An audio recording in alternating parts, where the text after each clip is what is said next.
So guys, back from the video, and a week later I want to do final summer update of the plants before we get into fall. Next update will be when they're kind of changing and looking dry. So the potentillas that are living, these two are looking quite well this year. This one here isn't, but it's still got some blooms. And this branch fell, but it's still got some blooms, I guess, so it's something. This one here, look at that.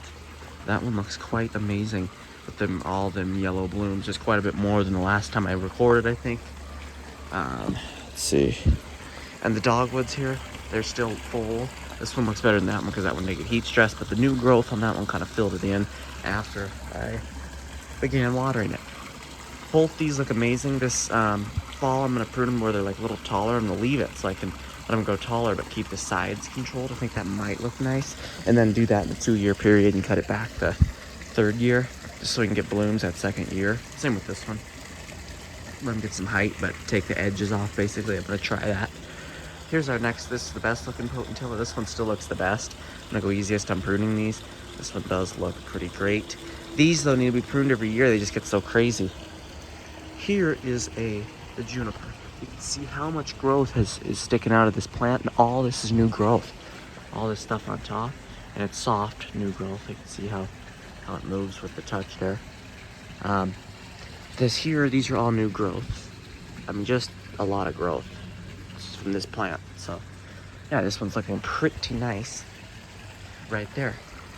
Over here, this one was the perfectly straight looking one. It doesn't look quite so perfectly straight now. Although, let's see.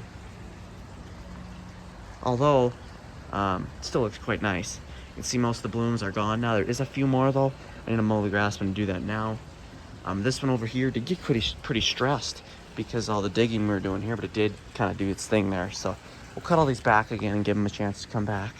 This looks like a healthy planter because there's a bunch of weeds sticking through everything. So, but the bushes are looking nice. So yeah, I need a weed eat though, and I don't have a weed eater here right now. So, and here is the junipers here. You can see they put on a different growth habit. I did cut the sides off because they were dead on some of these, but they did put on some growth on all these. This side is filling in on this one from when we kind of cut it back too far. The top did not produce any long growths. It produced just normal growths on most of these junipers. Well, the sides produced the crazy growth, but that one we had to cut back so hard it's got no sides anymore. So the top is what produces the crazy growth, the faster growth. So there's all the junipers. The daylilies now. The daylilies got a couple blooms on them still, which is crazy. The other variety of daylily we have, all the bloom sticks are completely dry at this time. But these ones still have a couple. Although, even these ones now are quite dry. You know, winter's coming when the daylily sticks dry up. But, so anyway, here's the daylilies.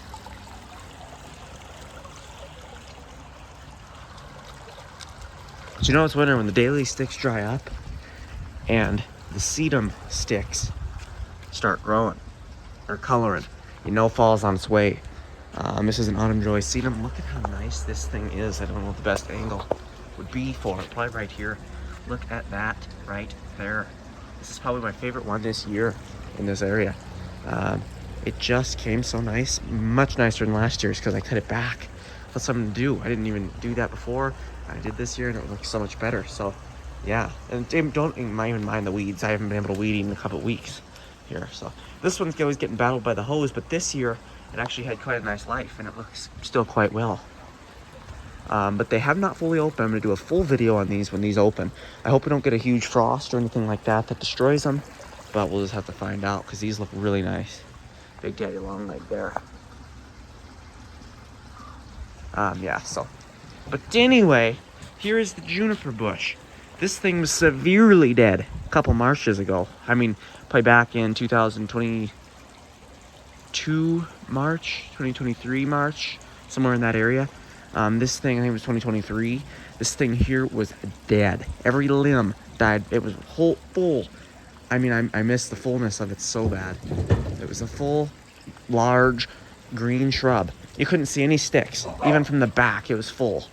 I was actually covering up that plant, so maybe it was a good thing it happened, though. But the whole plant was full, to the ground and up, just with that color. But come that March, the whole thing died. The whole thing was crisp. Every little bit of that plant was crisp. I was like, we're gonna have to cut it down. But I left it. I just removed all the dead bottom growth. so you could see the sticks, but basically this whole top was still covered. Well, I let it grow, and the spots that green back up, I left and cut out all the other dead spots, and it left us with this. So here's the final kind of project. It looks quite nice. The bottom is empty and the top is green still, so I hope this plant can go through, because I know it's got pretty stressed, so I hope it pulls through. Because here it's got quite a bit of growth. I'm never gonna prune this plant. I'm gonna leave this plant completely alone. Never gonna prune it. So I hope it keeps going there. But that's that area. This area needs a severe weed eating. The grass has grown better this year than most, but because we didn't have sprinklers on it. So this place was really, to say it, run down. These bushes were as tall as the top of the windows over there almost. So we're making it recover. These trees are actually put on some growth as well. You can see they're looking a little more fluffy on the top. And I'm not going to prune them back this year. I'm going to leave them. And these, while we're here, these here is just a project I'm kind of working on in the background here. They're kind of like flopping over, but I wanted them to go back into the original plant they were, which is the goal for this one. But this is here to protect it from the dogs, but now it ended up being here to kind of act as a support. So we'll see what those do, if they can mature a little more next year or what, but we'll see what those do. Grass over here is getting extremely long. This bush looks amazing. Look at how large that is. You can see a lot of the blooms are done, but there is still some ready. These are weeding back there, but we won't look at that. But you can see some of the seeds are getting ready to come out there, and these ones are still getting pollinated. So this one filled in nice. And what I did to make these grow a little better this year was actually cut them even closer to the ground, because I realized that it doesn't really grow back as easy from the old stems. If you prune them back, it shoots up new stems from the ground. So that's why these can grow a little better if you cut them back a little bit harder in the fall or the spring, whatever you're doing there. This one here, I don't know. I pulled up these grasses. Let me see if I can do it again without getting anything on me. I pulled up one of these grass limbs, and I kind of see some little bugs. Kind of hard to see on camera. I don't want to hold it that long, but I see some little bugs in there. I don't know if something's like it's rotten at the bottom of this. It's kind of growing slower, but it's been doing this for years. But it is still growing. And it did put on mild flowers, but it doesn't really get much pollination because of and it does have grass growing in it. So this one's on watch a little bit. We would not want to lose one of these plants at all. But it's kind of been doing this for 5-6 years, so it's probably just what it's doing. Maybe it's moister soil there, I'm not sure. This one here, it looks like it's got so wet that it's exposing some of the inside there, but it looks great. Look at this one. Wow. But it's always, all these bushes seem to be pretty healthy, so that's just a little concern, but these ones seem to grow quite amazingly every year with hard cut back. If you don't cut them back, they grow too, but they just get too floppy and old, and they don't really grow that much. And it's not fun when there's nothing to watch grow. Like, I'll realize if you leave these, then not much happens. It grows a little bit. If you cut them back, it grows like flipping 10 feet. Anyway, but this one now, look at that. That one has lost most of its blooms, but it's just a little smaller one. So these all have their own little shape, but it kind of fits in real nice. Last year, I did a lot more pruning on these shrubs, and I'm not touching them as much this year. I'm letting them do their thing a little more. I had them pruned through the back and everything last year, but this year, they're just filling right in. And I'm liking it, so I'm not really I'm leaving the dailies too, so there's gonna be a little less pruning this year than there was last year. Although, come fall, before our first snow, I'm gonna cut these. So that'll be what I'm doing there. And this one I had to cut back because it died in the front, and that one's kind of doing its thing. So we'll see how those do.